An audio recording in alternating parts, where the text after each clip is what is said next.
The following is a Thorpe TV production brought to you in cooperation with Jack Thorfinson. Ladies and gentlemen, it's time once again for the Sock Show, brought to you live from Mr. Holster's ranch way up north near the Canadian border. Let's have a warm round of applause for that old guy, gun guy, Mr. Holster. Hey, Jack, you're finally getting closer to it. He is an old guy. You just got to put windbag in there. You got to pay to have Mr. Holster. Oh, hey, Mr. Holster, that's me. Howdy, Parge. Yeah, it's me, Mr. Holster, and Jack. Oh, boy.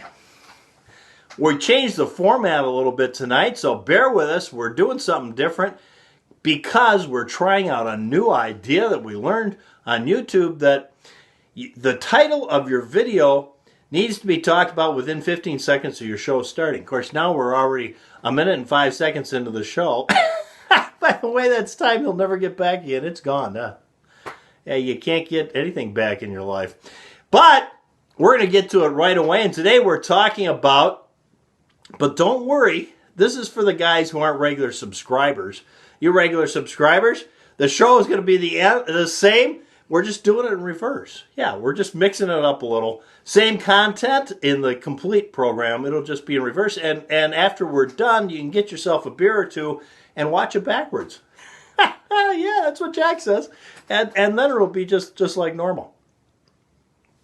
This is done for the people that aren't subscribers. And if you're not a subscriber, you should really subscribe to my channel, because right now we're having a contest called the American Gunfighter 5,000 sub giveaway, where you can win a $350 gift certificate to Brownells, where you can go buy whatever Brownells has that you can get for $350. And all you have to do to get in my contest today is, number one, be a subscriber. Number two, like this video. And number three, we'll talk about that a little later in the program, but it's real simple. It just involves with commenting down below. Yeah. Let's get to the program here today. Today we're talking about guns, and we're talking about having a gun zen. Yeah. We're talking about gun zen, or this special connection you get with your firearm that just makes you shoot that much better. There's something about that gun. And I'm sure if you've had a lot of guns in your life, you'll know what I'm talking about. There are certain guns that just work with you. You become one with that gun almost instantly when you pick it up. It's just the right firearm. The first time you shoot it well. And the more you shoot it, the more you become connected to that gun, and that gun just becomes a natural extension of your arm. Yeah. That's what I thought I'd talk about today, and this came about with a discussion I had with one of my YouTube friends, Gil, at Hard Target, and he makes those fantastic steel hard targets, and I'll put a link right here that'll take you not only to his channel, but it'll show you what his targets are like. Yeah, a link of me shooting one of his targets with one of the guns that we're going to talk about today. Yeah. You might want to check that out at some point, especially if you shoot at steel targets and you need steel targets, because he's the guy, the best in the biz, and very, very reasonably priced. And you should check his channel out, because Gil is a very, very knowledgeable person. There's a lot of people that have YouTube channels, and very few of them are knowledgeable. At least that's what Mr. Holster's found. What do you think, Jack? Hey, Jack, I see you got your Smith & Wesson bodyguard above you again. What happened? I thought you were using it as a doorstop. It didn't work as a doorstop either. It's too small. Well, I could see that, Jack. Yeah, I could see that. So what? Totally useless. Yeah. Yeah. Well, all right. Obviously, Jack is not this is the problem, Jack. When you went to the gun shop to get that, you shouldn't have just gone and told them what you wanted, ordered it, and picked it up. You should have actually gone in and picked guns up and tried them out, and found the one that fits your paw the best, that you were truly in connection with, in zen with. Clearly, that one you're not. It's more like that is more like what's the word I'm looking for, Jack? It's a kismet would be if you found the gun and you were in Zen with it. Probably it's more like that's more like, and I can't think of the phrase I'm looking for, Jack. It's when you've done so many bad things in your life, really bad things happen to you. Yeah, and then maybe by the end of the program we'll think of that, huh? Well, at any rate, we'll move right along, and now I've wasted 5 minutes and 30 seconds of your life you'll never get back again. So you're saying, how can you possibly be moving right along, Mr. Holster? This is what I've got here. I've got a few guns I got out of the guns I have that I like to use for everyday carry, EDC, or even on special occasions. Yeah. These are guns that I consider to be one with the gun. Now, some of them, it's a one with the gun zenness that just came naturally. Other ones, not so much. It was more by I was forced to use it so much that ended up coming. And it's interesting because when you pick a gun up and it fits your hand, that's just an ergonomics thing. But sometimes, somewhere along the line, if you've shot enough guns, and if you're like me and Jack, who've had to shoot certain guns that we wouldn't have picked, that we weren't in tune with, and weren't one with the gun, it was not the perfect Zen gun for us, but we had to use it. If we used it long enough, we became one with that gun. Yeah, pretty much by the time you got 5,000 rounds through a firearm, you're going to become one with that gun. But you're never going to have that extra little something. There's just this extra little something you have when you pick the gun up. And it's just, you know it's right before you've ever shot it. You've got the feel for it, the ergonomics, it feels right in your hand. It's balanced right for you. It's the right size for the purpose you want to use it for. You see where I'm going with this? But I'm going to start down here because these are guns that one of them is actually, I would consider it a gun I am naturally connected to, a Zen gun. The other one, another one pretty close, and the last one, well, actually, we'll start with that one first. Let's start with him. That one, no, but I had to shoot a Glock, carry a Glock 23 for years, and so I became one with that gun. But it's not, and actually, all three of these aren't the perfect gun for me either. There's a little something missing, but they're pretty close to being the Zen gun. And we'll start with, this one happens to be a Glock 19. Same as a 23, only it shoots 9mm instead of 40 Smith & Wesson. And this is like a compromise gun to me. It's a smaller gun, a little easier to carry, yet it's still big enough you could consider it a full-size service weapon. You have 15 rounds, 13 rounds in the 40 Smith & Wesson. Polymer frame and a steel slide. And unfortunately, these, or fortunately, if you're one of the like 1% of the people out there that have just the right hand for this gun, it's got finger grooves. It's something that I think you're going to see the finger grooves disappear here shortly. Or at least they're going to be offering a gun that has no finger grooves here shortly. Says Mr. Holster, within the next 6 months, I say. But we'll see what happens. Any rate, this gun here is not what I'd consider my Zen gun, but I shoot it fairly well. Well enough to get it through qualifications and carry it and defend my life with, no question about it. But, you know, even though I've carried it that many years, I'm still going to say, no, this is not a Zen gun to me. Of course, for me, I've done a few alterations to it to make it closer. One being a little bit of an undercut down here. The most important one being putting a New York 2 trigger in it so it more replicates a revolver. Because I'm an old revolver guy. And that helps, but still, this doesn't feel the way a gun that I would be call a Zen gun would feel. Put that aside. Closer now, we're going to jump up to the Glock 21, which is, to me, this is a Zen gun. I shoot this very accurately, very well. First time I shot it, just incredibly well. And it's a bigger grip frame, which is not something necessarily I particularly care for. But this is big enough that when I put both hands on it, it's just something about it. It just fits so perfect in my hand. And I shoot it so well. And yeah, this is one of my Zen guns. This 45 ACP Glock. Again, the polymer frame, steel slide. And I've done the same conversion with the New York 2 trigger, so it's got a long, hard trigger pull, which I know everybody, each to their own. That's what makes my Zen gun, not your Zen gun, because you may like a real clean, crisp trigger. I like one that takes a little manipulation and gives me time, and it puts me at ease. It gives me time to back out should I decide not to shoot. I like having that. And I think a lot of that comes from starting out with revolvers years ago. Fantastic, fantastic gun. I really like my full-size Glock 21. That to me is a Zen gun. It works, just works for me. Close but not quite there is this 17.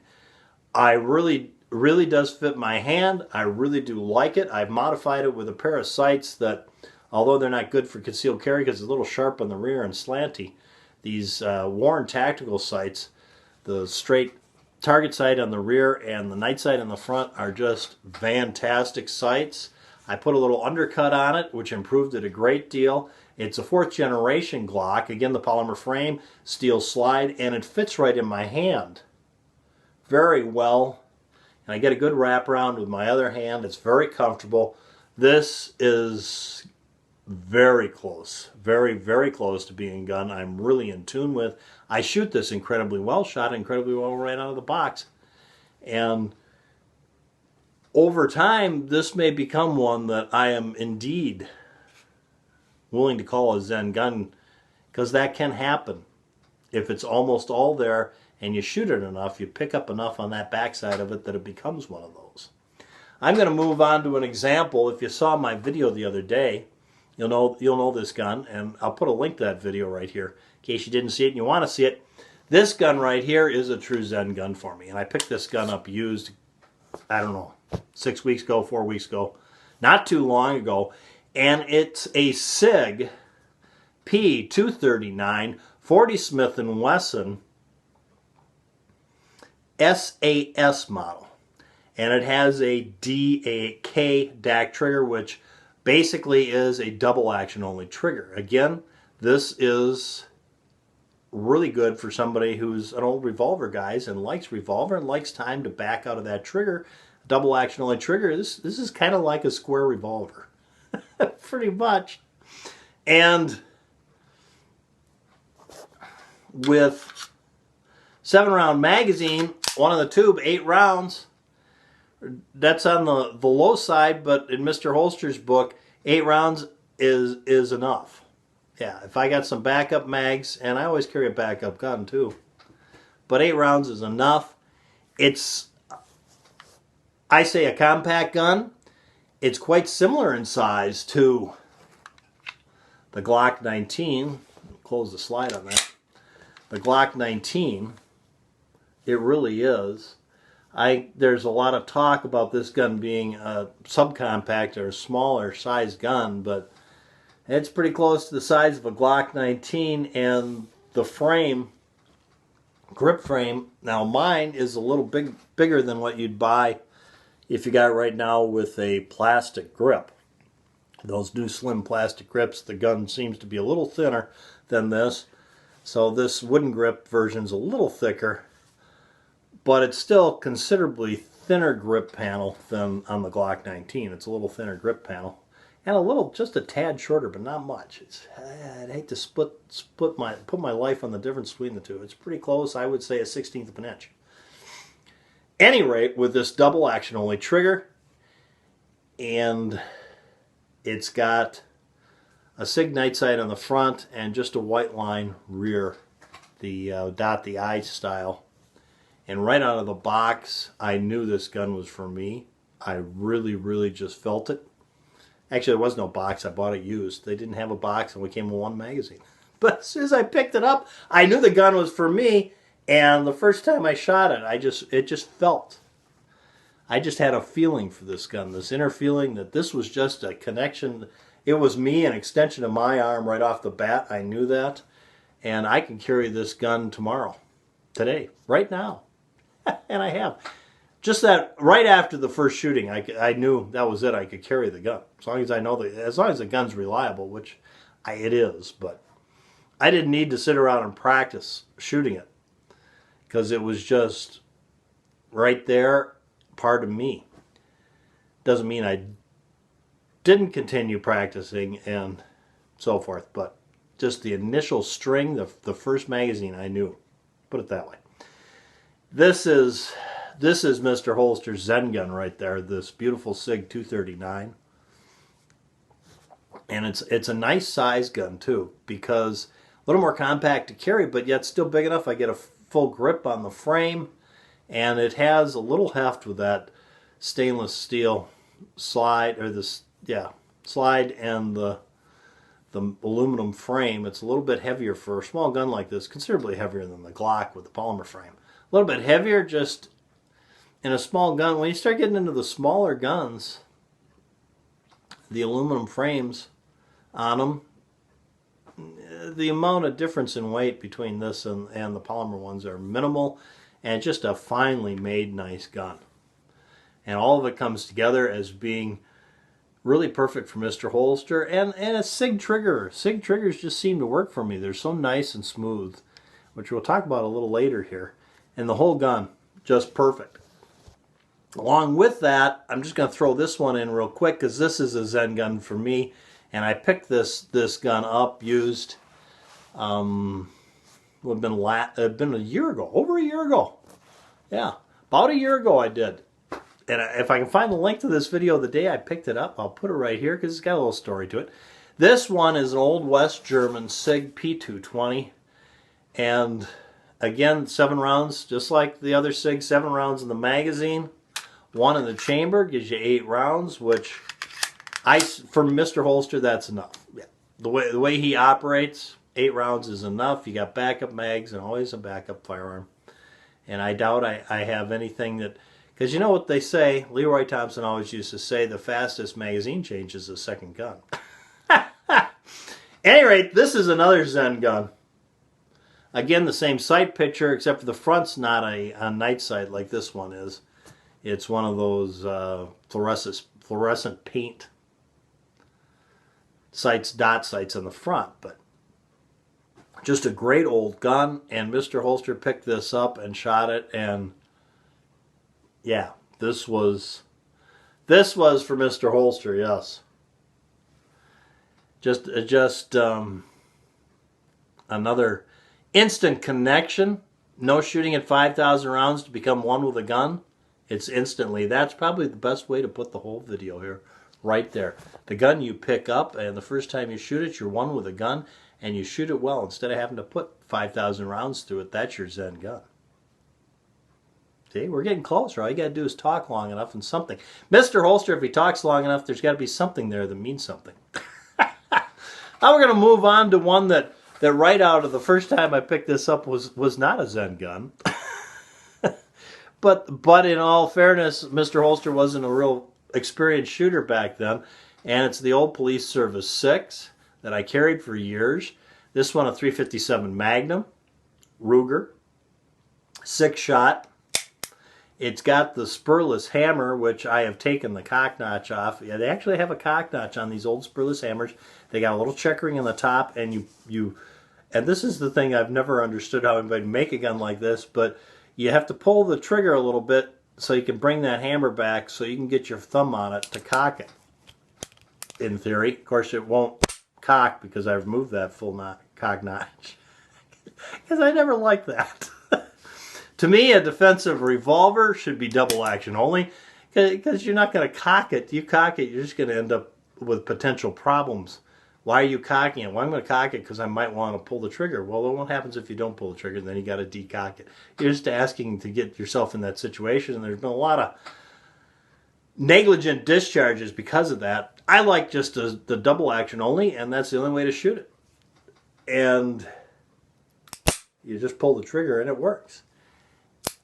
And this has become a Zen gun for me. And it's because I've got so many rounds through it. Yeah. And pretty much now, unless it's got a screwy grip on it, if I pick up a revolver, most all the revolvers feel like Zen guns to Mr. Holster. Which brings us to this next gun, which I repeatedly made jokes about these Don Johnson grips on the back, the leftover from the 80s. But you know what? These grips really work well for me. That's why they've really never changed, because they work. They don't look like much, but they work. And this was a Zen Gun right out of the bat the first time I shot it. Yeah, it's just a fantastic gun. Of course, this, if you follow my channel, it's a little more zen now because I did a lot of work on this gun, taking off the corners and removing the hammer spur and the full cock notch on the hammer so it's double action only. Yeah. So that takes you through guns that I use for everyday carry that I consider Zen guns.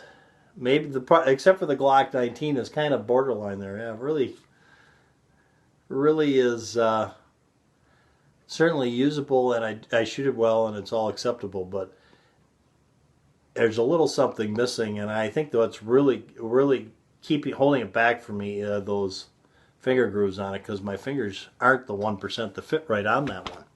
The finger grooves work on the other two because it's, in case you don't know, the finger grooves change from model to model, from the 19 to the 17. You got different gaps in those finger grips, a little different. So just because your hand fits those finger grips in the 19 and it fits perfect, don't expect it to on the other ones, or vice versa.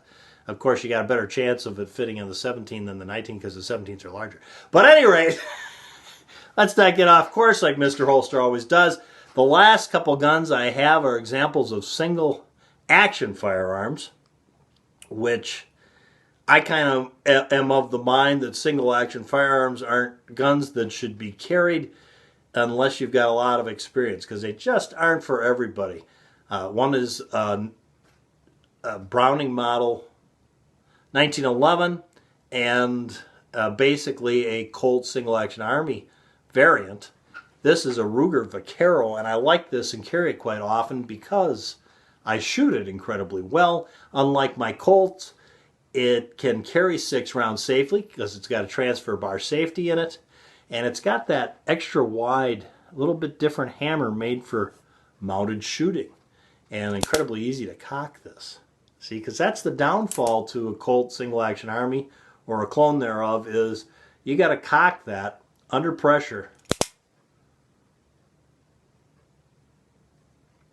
Yeah, when your blood rate goes up and you've just crapped in your shorts, you got to cock this before you can shoot it. And then, of course, you have to decock it. And this one really is a whole nother level of pain in the behind. So that's why I say it's really a very experienced person.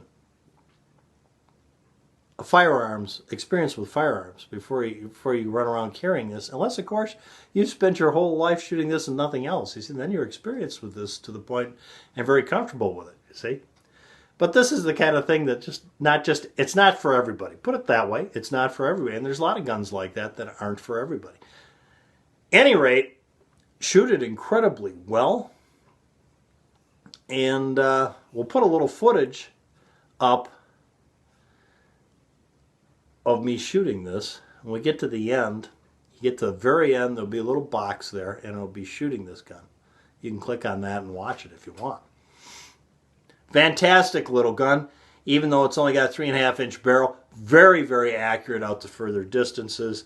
And the sights are fixed sights with just the rear sight being the groove in the frame, and these sights are.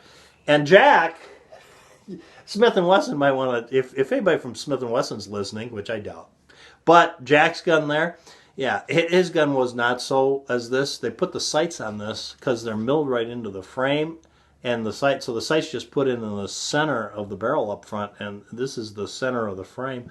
And you know what? It shoots perfect, point to aim, yeah. Yeah, unlike Jack's gun when it came in, where the sights were hanging off the edge of the slide to one side. But it doesn't matter, does it, Jack? No, because there's very, very little on that gun that works right. Well, don't get mad, Jack. Yeah. And I used to do mounted shooting with Pecos painting, and I've done some cowboy action shooting and pretty much any. And I'm an old revolver guy again, and every variant of a Colt single action Army that I pick up, even a bird's head model, yeah, it's just like a Zen gun to me. It just feels like an extension of my hand, and yeah, there's nothing better. And that's going to bring me to the last gun I have, which is a fairly recent purchase. I 6 weeks ago, I think. And I have yet to shoot it because I've been holding this out. This and my SIG 220 10mm. I've been holding those two, not shooting them, to pressure myself. Because Mr. Holster needs pressure to get things done, which you could tell from we're into 25 minutes and 37 seconds. Your life will never get back again at this point.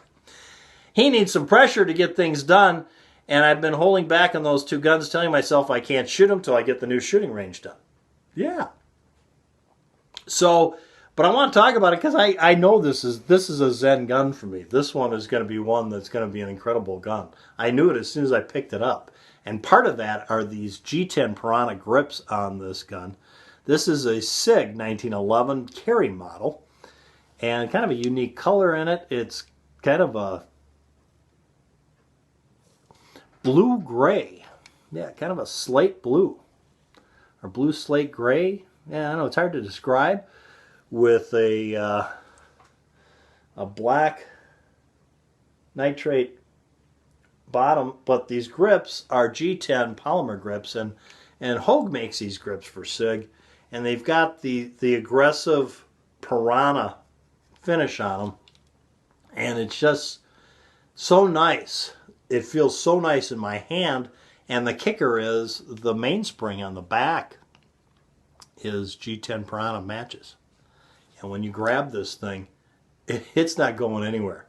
This is an absolute, oh, I just love just holding this gun. I love it.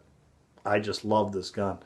If I'm not one with this gun, I will be amazed, because this is, to me, this is a Zen gun. As soon as I picked it up, and it's got this very nice fine checkering on the front. As soon as I picked this gun up, and the way it balances being Commander frame size, I just knew. And one other thing it does have that the other SIG 1911s don't have, well, not, the carry models on the SIG 1911s don't have the traditional huge SIG top that they put on the slides. It's profiled like John Browning intended it to be. Of course, this isn't a true Browning 1911. It's a Commander size. And of course, the way he designed it and everything, they really only function perfectly when they're the 5-inch barrel. But the 4 1/4-inch ones work fine, and it's only when you start getting to the officers' models and short ones and the full guide rods and all those other things that you tend to, unless it's done just right, you tend to have some functioning issues. This is just a fantastic gun, though. I just know I'm going to love this gun, and I can't wait. Can't wait to get the shooting range done and shoot it. And there's my presentation on Zen guns. What do you think, Jack? I think he passed out. Well, let's clear the bar here. We'll put on the rest of the program. Well, there you go, Pards. That was a long presentation on the Zen gun. and now we're going to start the beginning of the program, right, Jack? Yeah, Jack's really tired. He just beat. He had, and I don't know how this guy does this. He had 4 dates the other night, and one of them he took her all the way over to North Dakota to have dinner. That was the first date. He actually took a gal across the state lines. And Jack, I question whether that girl was old enough to go across the state lines. I'm surprised there wasn't an FBI agent pounding on your door the next day. I think you broke the Mann Act. You and Don and Burt Reynolds, yeah. And you were driving that Mustang like Burt Reynolds when you left here. By the way, let me tell you, you should have gotten the one with T-tops. You're going to drive like that, Jack. You'd have a little some sort of reinforcement to it when you take the bridges. Holy cow, was he moving when he left here? At any rate, let's look at what Jack got out for us tonight at the end of the show. Oh my gosh, Jack, Russell's Rye, Russell's Reserve Rye. Small batch, 6-year-old Kentucky straight rye whiskey. 90 proof, 45% proof. 45% alcohol by volume. I'll let you see the bottle there. Because normally you get to see it at the beginning, so now you're going to see it. You'll see it at the end. At the very end, we'll put it down there. Because we're in reverse, kind of, sort of, but not. Because Yeah. So we'll pop the top on this one, as Machine Gun Kelly would say. Oh, it's a real cork, too. Oh, Jack. Kind of cloves and spices.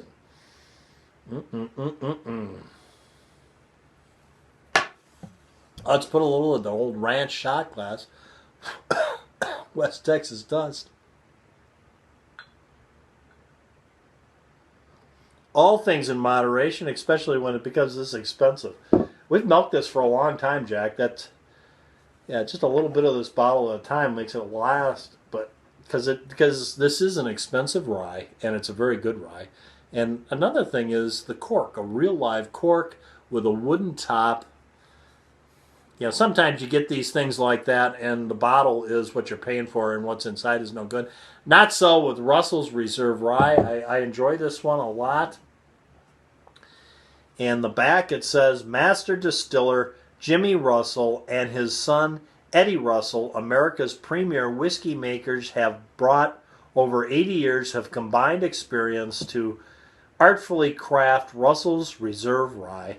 Bottled at 90 proof, this uniquely smooth, hand-selected small batch rye has a crisp, lively taste that they believe to be the perfect 6-year-old rye. Well, so much about talking about it forever. As they always used to say to Mr. Holster when he's working, why don't you get to work? So let's do it. I got it in the old ranch shot glass there. You can actually see it better when the product's in the glass. All things in moderation. Don't try this at home, kids. Especially Revolver Rich. Revolver Rich shouldn't be anywhere near any kind of adult beverage. No, he shouldn't. Here we go. To the sunny slopes of long ago.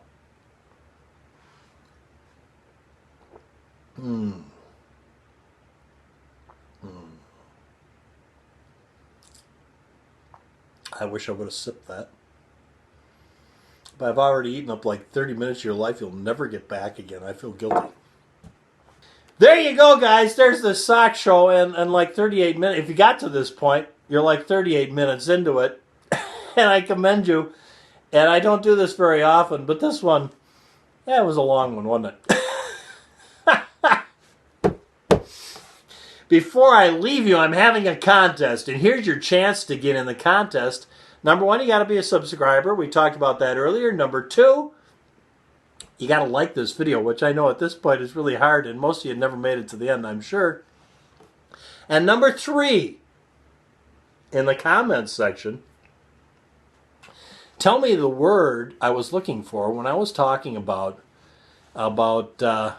Jack Smith and Wesson there, and how he got stuck with it because he had a lot of bad things he did, like losing my truck, playing scratch-offs at the VFW. Remember that, Jack?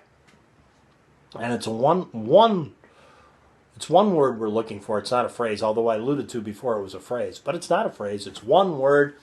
All you got to do is tag it with that one word of what it is that causes you to have bad things like that happen when you've done bad things before that happened.